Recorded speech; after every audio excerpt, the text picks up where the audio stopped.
Hello my dear students. देखिए आज 12th class की फिजिक्स 9th चैप्टर और आज lecture number 5th।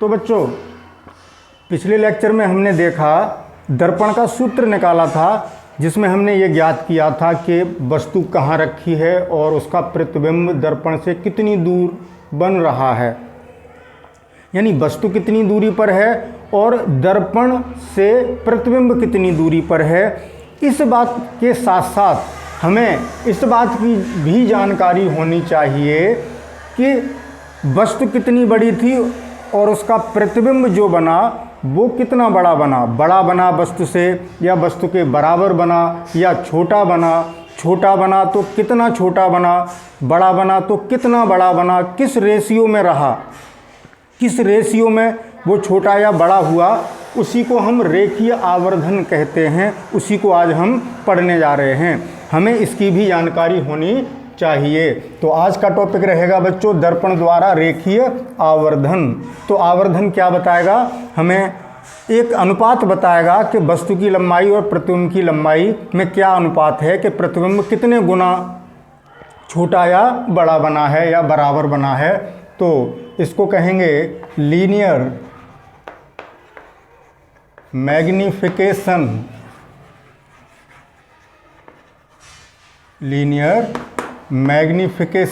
Bye spherical mirrors. तो बहुत सिंपल सा कॉन्सेप्ट है बच्चों, समझ में आ गई होगी बात कि हम यहाँ अनुपात देख रहे हैं कि 2 गुना बड़ा बना या उसका आधा बना या 1/3 बना वस्तु की लंबाई का। यही चीज़ हम पढ़ने जा रहे हैं। तो बच्चों एक तरीके से रेखीय आवर्धन क्या रहा, दर्पण द्वारा बने प्रतिबिंब की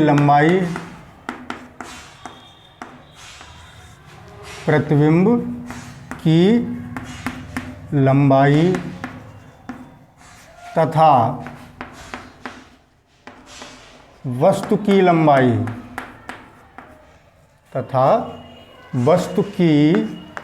लंबाई के अनुपात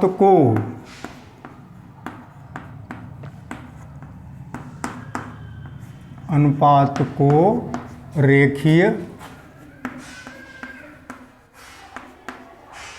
आवर्धन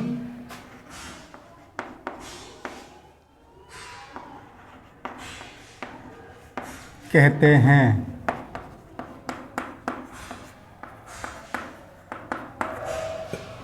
इसे m से निरूपित करते हैं बच्चों। रेखीय आवर्धन किससे लिखा जाएगा, m से, क्योंकि मैग्निफिकेशन है। इसे m से प्रदर्शित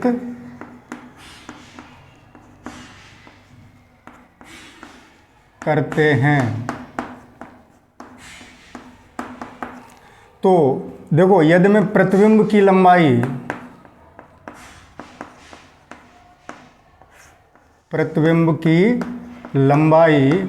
को मान लूँ I, क्योंकि प्रतिबिंब इमेज को कहते हैं, और वस्तु की लंबाई मान लूँ, वस्तु ऑब्जेक्ट को कहते हैं, तो वो मैंने मान लिया O। तो रेखीय आवर्धन क्या रहा बच्चों, प्रतिबिंब की लंबाई बटे वस्तु की लंबाई, क्योंकि परिभाषा में साफ साफ स्पष्ट है कि प्रतिबिंब की लंबाई तथा वस्तु की लंबाई के अनुपात को रेखीय आवर्धन कहते हैं। तो m बराबर हो गया I/O। ठीक है बच्चों, ये रेखीय आवर्धन रहा। इसका कोई मात्रक नहीं होगा, क्योंकि ये अनुपात है, ऊपर भी लंबाई और नीचे भी लंबाई है।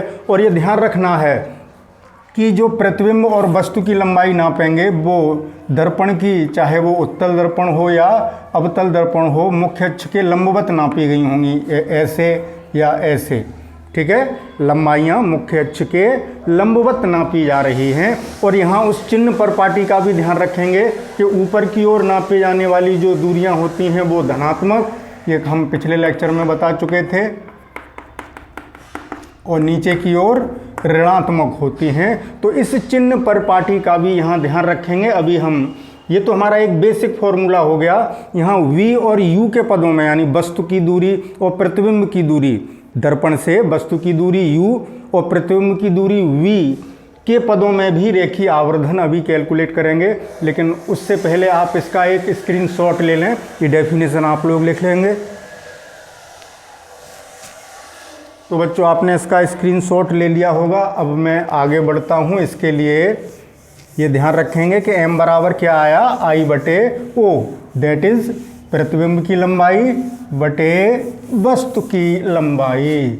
इसको भी हटा देता हूँ मैं, स्पेस मिल जाएगा थोड़ा सा, तो हम आसानी से उस एक्सप्रेशन को प्राप्त कर सकेंगे बच्चा लोग।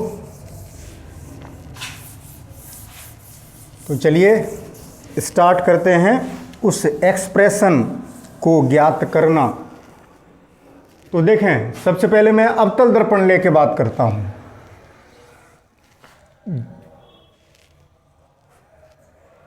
जैसे ये अवतल दर्पण मैंने लिया बच्चों,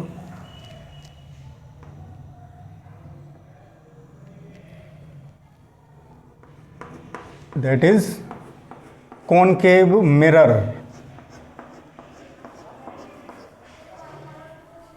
और ये ध्रुव और ध्रुव से जाने वाली ये मुख्य अक्ष, ये इसका मैं ले लेता हूँ C और ये F। तो बच्चों जैसे मान लो मैंने यहाँ एक वस्तु रख दी, वस्तु है, तो इसका मैंने नाम दे दिया है AB। इसका प्रतिबिंब बनाते हैं, ये सीख चुके हैं आप, कई बार ये हम बात कर चुके हैं। मुख्य अक्ष के समांतर एक किरण लाएंगे, ये किरण कहाँ से जाएगी, फोकस से जाएगी बच्चों। ठीक है, थोड़ी तिरछी सी हो गई है, अब आप लोग पैमाने से खींचेंगे बच्चों तो बिल्कुल सही आएगी, तो कोई टेंशन वाली बात नहीं है। ये हो गई। चलिए सीधी मान लीजिए थोड़ी देर को, ये किरण इधर आ गई। एक किरण हम C से ले आते हैं, ठीक है, C से लाते हैं। ये किरण इसी रास्ते पर वापस लौट जाएगी। ये दोनों किरणें, परावर्तित किरणें यहाँ काट रही हैं, तो ये बन गया प्रतिबिंब A डैश B डैश। देखो बच्चों, ध्रुव से प्रतिबिंब की दूरी होती है v, ये आप जानते हैं, और ये वस्तु है, इस वस्तु की दूरी कितनी होगी u। तो अब देखें, मुख्य अक्ष आपको दिख रही है, मैंने ये फोकस भी दिखा दिया है, और ये सेंटर ऑफ कर्वेचर है, ये बना देते हैं, थोड़ा सा लाइन इधर हट गई है हमारी, तो ये सेंटर ऑफ कर्वेचर से जा रही है, उसी मार्ग पर वापस लौट गई। तो देखें, इस त्रिभुज को देखिए, हम एक काम कर सकते हैं कि v जो है हमारा ये है, ठीक है बच्चों, ये वाला क्या है v है, और u कहाँ रहेगा, यहाँ से यहाँ तक। तो अगर मैं इस v और u के पदों में सूत्र निकालना चाहूँगा, अभी मैंने क्या लिखा था, m बराबर I बटे O, ये बेसिक फॉर्मूला था। तो यहाँ m बराबर I है कितना, यानी इमेज की लंबाई a डैश b डैश हो गई, a dash b dash upon AB, ये समीकरण नंबर फर्स्ट। बच्चों मैं ये देख लूँ ये स्क्रीन पर इतना नीचे आ रहा है कि नहीं। हाँ तो बच्चों ये आ रहा है स्क्रीन पर। अब आगे चलते हैं। तो हमें इसको u और v के पदों में लाना है। तो बच्चों एक किरण अगर हम यहाँ बना लें, जैसे दो किरणें दिखा करके हमने यहाँ प्रतिबिंब बना लिया, तो जितनी भी किरणें परावर्तित होकर यहाँ जाएंगी वो यहीं मिलेंगी। तो जैसे मैं एक किरण यहाँ लाता हूँ ध्रुव से, एक किरण में यहाँ A डैश लिखा हुआ है, ध्रुव से ले आऊँ A डैश, तो ये भी यहीं से जाएगी, F थोड़ा बाद में लिख देंगे, यहीं से जाएगी बच्चों, ये भी परावर्तित होकर। तो अब U हमारा V यहाँ तक आ रहा है, तो एक तो ये वाला त्रिभुज लेता हूँ मैं, ये वाला, देखिए ध्यान से देखना बच्चों, इसको मैं डॉट डॉट कर दूँ। एक तो ये त्रिभुज ले रहा हूँ, ठीक है, जिससे कि हमें V मिल जाएगा। और u के लिए मैं एक ये वाला त्रिभुज ले लेता हूँ, ऊपर वाला, दिस वन। ये समकोण त्रिभुज दिख रहा होगा आपको, मैंने डॉट डॉट से कर दिया है। तो त्रिभुज ए वी पी, त्रिभुज ए बी पी तथा त्रिभुज, देखो हमने ए बी पी लिया, तथा त्रिभुज A dash B dash P, A dash B dash P समरूप हैं। दोनों राइट ट्रायंगल हैं बच्चों, समरूप हो गए, समरूप हैं, अतः संगत भुजाओं का अनुपात समान होगा। तो इस त्रिभुज की ये वाली भुजा ले ली मैंने ए बी, ठीक है। या इसकी ले लेता हूं पहले, इस वाले छोटे त्रिभुज की ए डैश बी डैश बटे इस त्रिभुज, इसके संगत भुजा होगी, इसके संगत भुजा ये हुई अपॉन ए बी, बराबर इस छोटे त्रिभुज को पहले मैंने लिया था तो अब भी इस साइड में भी पहले लेंगे ए डैश पी, नीचे बड़े त्रिभुज की ए पी। तो देखें यही m हो गया, ए डैश बी डैश बटे ए बी, तो समीकरण 1 से इसको मैंने लिख दिया m। अब देखें ए डैश पी, ए डैश पी ये जो दूरी है, मैंने बताया था कि दूरी हमेशा दर्पण के ध्रुव से नापी जाती है, तो इधर को चलेंगे तो पी ए डैश, तो बच्चों जो पी ए डैश है वो कितना होगा, पी ए डैश हो जाएगा माइनस का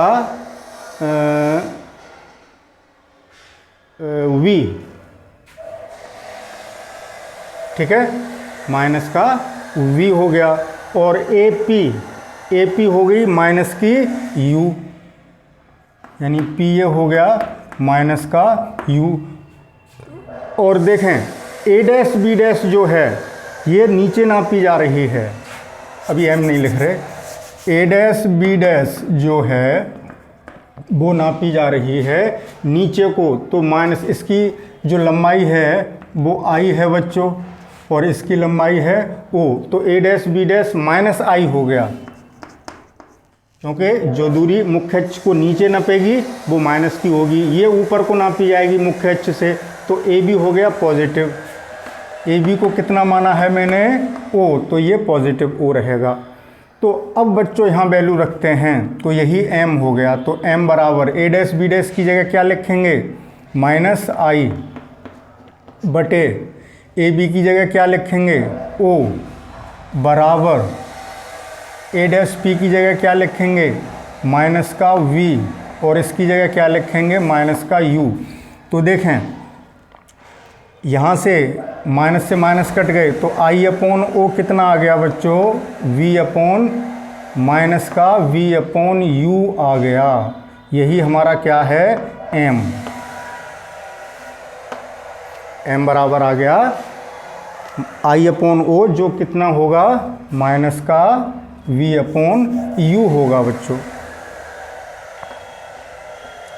तो देखें यही फॉर्मूला, ये जो फॉर्मूला है, यही फॉर्मूला अवतल दर्पण के लिए भी लागू होगा, सॉरी अवतल दर्पण के लिए तो किया ही है, यही फॉर्मूला हमारा उत्तल दर्पण के लिए भी लागू होगा। और अब आप कहेंगे कि सर हम कैसे मान लें, तो चलिए मैं उत्तल दर्पण से भी इसको सिद्ध करके दिखाऊंगा। और आप ये भी कह सकते हैं कि सर ये जो इमेज बनी थी वास्तविक बनी थी, तो वास्तविक प्रतिबिंब के लिए ये हो सकता है, क्या आभासी के लिए भी यही होगा, आभासी के लिए भी यही होगा बच्चों। देखो प्रतिबिंब चाहे आभासी हो या वास्तविक हो, आवर्धन का एक्सप्रेशन यही रहेगा, दर्पण चाहे उत्तल हो चाहे अवतल हो, एक्सप्रेशन यही रहेगा। लेकिन बात ये आती है कि आप लोग ये कह रहे हैं कि हम इसको क्यों मानें, तो हम करके दिखाते हैं। अब जैसे मैंने अवतल दर्पण से एक कैसी इमेज बनाई थी वास्तविक, अब आभासी इमेज बना के मैं समझाऊंगा, पहले इसका एक स्क्रीनशॉट लें। तो बच्चों अब अवतल दर्पण से आभासी प्रतिबिंब बनाकर मैं आपको समझाता हूँ, जिससे आपके मन में कोई भी वहम न रहे। भाई वहम दूर होना चाहिए फिजिक्स पढ़ने का। अगर फिजिक्स पढ़ रहे हैं उसमें भी वहम रह गया, डाउट रह गया, तो फिर आपने क्या फिजिक्स पढ़ी बच्चों, कुछ फिजिक्स नहीं पढ़ी। तो मैं प्रयास कर रहा हूँ कि आपका हर डाउट दूर कर दिया जाए। ये दर्पण का ध्रुव P दैट इज पोल, ये उसकी मुख्य अक्ष हो गई बच्चों, ये इसका F हो गया और ये C हो गया।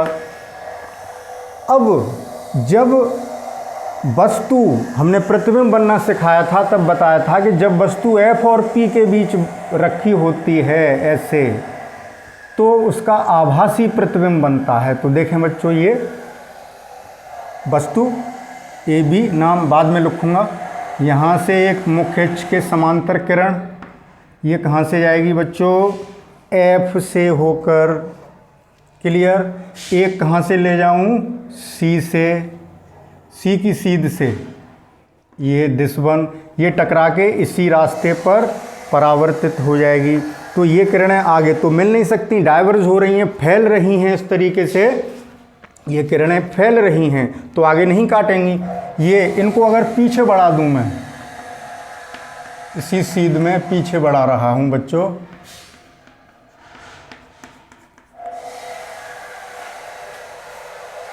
लाइन थोड़ी सीधी नहीं खिंच रही है मुझसे पैमाने से, तो यहाँ काट जाएंगी बच्चों आगे चल के। तो जहाँ काट जाएंगी वहीं आभासी प्रतिबिंब बन गया, सीधा बना है, आभासी है।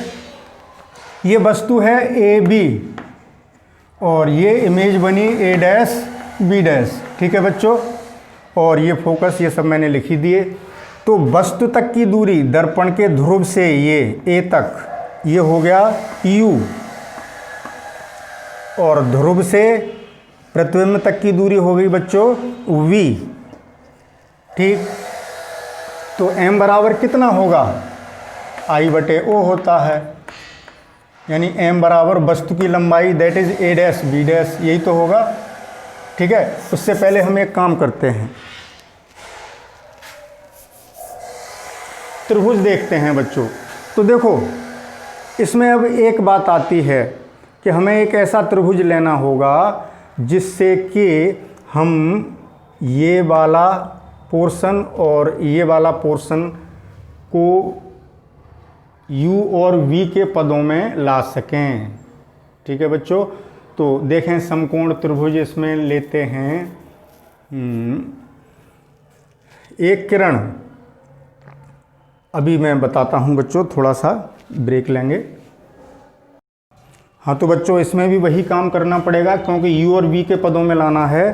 तो यहाँ एक त्रिभुज हमें करना है, तो एक किरण हम यहीं से लेके जाएंगे पोल से, तो ये इस दिशा में इतना मुड़ेगी कि वो यहीं से आती हुई प्रतीत होगी ऐसे, क्योंकि अब सब किरणें यहीं काटेंगी, क्योंकि प्रतिबिंब पोल में नीचे लिख देता हूँ, क्योंकि प्रतिबिंब यहीं बन रहा है बच्चों, तो ये भी यहीं जाएगी और इसी दिशा में ये आगे डाइवर्ज हो जाएगी। तो तीन किरणें हमने दिखा ली। तो देखें अब एक त्रिभुज आपको ये दिख रहा है समकोण त्रिभुज, ये मैंने कर दिया, कलर कर दूं थोड़ा, ये वाला त्रिभुज दिख रहा है, त्रिभुज ABP तथा त्रिभुज A dash B dash P, एक ये दिख रहा होगा A dash B dash P, समरूप हो गए, दोनों समकोणिक त्रिभुज हैं, समरूप हैं। अतः प्रॉपर्टी लगाते हैं, संगत भुजाओं का अनुपात बराबर करते हैं। तो इस बड़े वाले त्रिभुज का दूसरा त्रिभुज कौन सा है बच्चों, ये मैं कलर कर दूं, ये वाला, दिस वन। तो इस त्रिभुज में ये वाली भुजा ली मैंने A डैश B डैश बटे इस त्रिभुज की ये वाली भुजा AB, यही संगत भुजाएं हैं, बराबर इसका PA डैश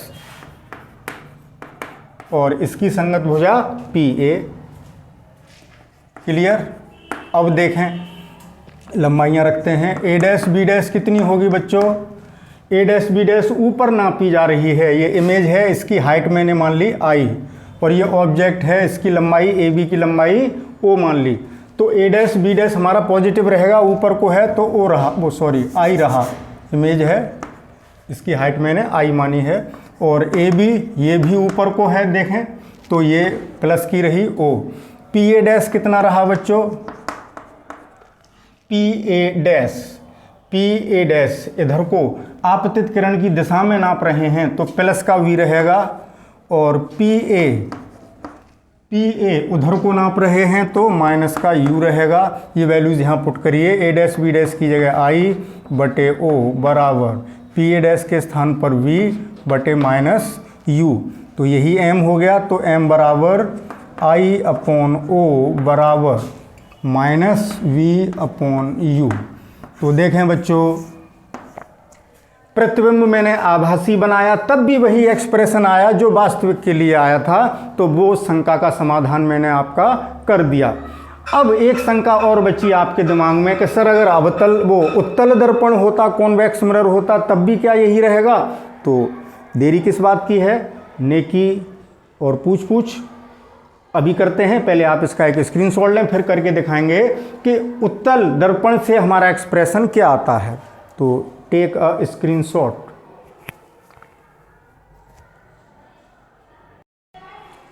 तो बच्चों, मैं उत्तल दर्पण से आपको इस एक्सप्रेशन को निकाल के दिखाता हूं कि क्या यही आता है या अलग आता है, आपको मुझे करके समझाना है। तो देखें, ये मैंने बनाया उत्तल दर्पण, ओके, कॉन्वेक्स मिरर, ये इसका ध्रुव और ये इसकी मुख्य अक्ष, ओके, और ये इसका F और ये ध्रुव P और ये रहा C। तो देखें, मैंने यहाँ पर एक वस्तु रख ली, ठीक है, और बड़ी रख लूँ। तो देखें, एक किरण में मुख्य अक्ष के समांतर ले गया, ये ऐसा प्रतीत होगी कि फोकस से आ रही हो, उस दिशा में इसी को आगे बढ़ा दूं तो इस दिशा में परावर्तित हो जाएगी बच्चों। और एक लाता हूं मैं सी की सीध में, दिस वन, इस दर्पण से इसकी सीध में, तो ये इसी दिशा में परावर्तित हो जाएगी। तो ये परावर्तित किरणें आगे फैल रही हैं बच्चों, ऐसे तो आगे मिलेंगी नहीं, पीछे मिल रही हैं यहाँ पर। तो यहाँ बन गया इसका प्रतिबिंब, ये ए डैश बी डैश, ठीक है। अब एक किरण अगर मैं यहाँ से ले आऊँ, क्योंकि मुझे वही यू और बी लेने हैं, तो एक किरण मैं यहाँ से ले आऊँ अब, तो ये किरण कितना फैलेगी बच्चों, जिससे कि वो यहीं से आती हुई प्रतीत होगी, ऐसे ये भी यहीं काटेगी क्योंकि प्रतिबिंब यहीं बनना है, तो ये इस दिशा में होगी। तो सभी किरणें फैल रही हैं, देखो ये फैल रही है, ये इधर को फैल रही है। तो अब देखें, यहाँ तक की जो दूरी है वस्तु की ध्रुव से दूरी, ये u होगी, और ध्रुव से प्रतिबिंब की दूरी दिस वन, ये v होगी। तो अब देखें, दो त्रिभुज देखें, एक ये वाला, नाम डाल दूं ए बी, वस्तु है, इसकी लंबाई कितनी है o, और ये ए डैश बी डैश प्रतिबिंब है जिसकी लंबाई है i। एक इस त्रिभुज को देखेंगे, एक इस त्रिभुज को देखेंगे, दोनों समरूप हो गए बच्चों, ए बी पी और त्रिभुज A dash B dash P. त्रिभुज A dash B dash P तथा त्रिभुज A dash B dash P तथा A B P, A B P कैसे हैं, समरूप हैं।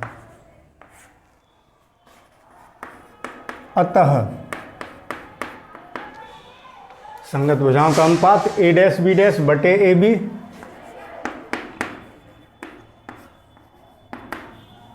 बराबर पी ए डैश बटे P A.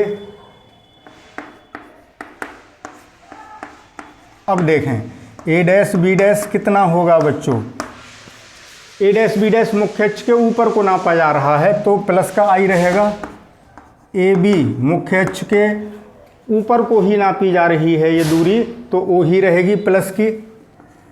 P A dash P से ए डैश की ओर बढ़ रहे हैं इस दिशा में, आपतित किरण की दिशा में, तो ये धनात्मक रहेगी, दैट इज वी, यानी पॉजिटिव भी है। और पी ए इसके विपरीत नाप रहे हैं, ध्रुव से ही नपती हैं सभी दूरियां, तो पी से ए तक की दूरी नापेंगे तो आपतित किरण इधर जा रही है, हम इधर आ रहे हैं तो माइनस का लेंगे, तो पी ए हो गया माइनस का यू। ये वैल्यूज़ यहाँ रखिए बच्चों, तो ए डैश बी डैश की जगह आई और ए बी की जगह ओ, पी ए डैश की जगह वी और इसकी जगह माइनस यू। यही हमारा एम हो गया, एम बराबर आई अपॉन ओ बराबर माइनस वी अपॉन यू। देखें बच्चों, वही एक्सप्रेशन आया है जो कि अवतल दर्पण के लिए आया था, वही है जो एक्सप्रेशन अवतल दर्पण के लिए आया था वही इसके लिए आया है। तो बच्चों हमने देखा कि दर्पण चाहे कोई भी हो, प्रतिबिंब चाहे आभासी हो या वास्तविक हो, रेखीय आवर्धन का जो व्यंजक है वो यही रहेगा दर्पण के लिए। भाई जब आप लेंस पढ़ेंगे तो लेंस में अलग पढ़ेंगे, लेंस में अलग एक्सप्रेशन आएगा, तब की बात तब करेंगे। तो आज बच्चों दर्पण से रिलेटेड टॉपिक समाप्त हुआ, तो आप इनको विधिवत तैयार करके आएंगे, अब तक का नोट्स बना के लाएंगे, जितना भी आपने अब तक सीखा उसको तैयार करके आएंगे, जिससे कि अब अगले लेक्चर में, that is in the lecture number 6, इनसे रिलेटेड कुछ न्यूमेरिकल प्रॉब्लम्स हल करेंगे बच्चों। तो न्यूमेरिकल प्रॉब्लम्स को देखना न भूलें अगले लेक्चर में, लेक्चर नंबर 6 में। ओके, मिलते हैं कल न्यूमेरिकल प्रॉब्लम्स के साथ। Okay, thank you for watching.